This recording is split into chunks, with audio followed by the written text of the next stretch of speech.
అరటి ఉత్తరేణి, తులసి, గన్నేరు, కనకాంబరము, మల్లె పూలు ఈరోజు సంతృప్తిగా దొరికాయి. నేను ఉత్తరేణి తులసితో ఇలా నార తీసి ఇలా ఒత్తులు చేశాను. ఇట్లా పత్తి సేకరించుకొని ఇది అరటి నార, ఇది తెల్ల జిల్లేడు, ఇది అవిసి, తులసి ప్లస్ ఉత్తరేణి, ఇలా అన్ని నారలు సేకరించి ఒత్తులు ఇలా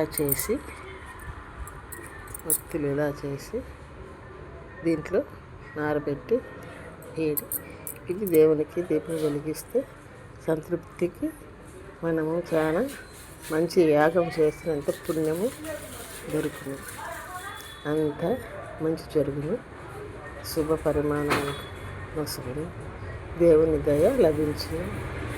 మన గృహములో ఇలా చేసుకుని ఇలా చేసి సంతృప్తిగా దేవుని దీపము వెలిగిస్తే మంచిది.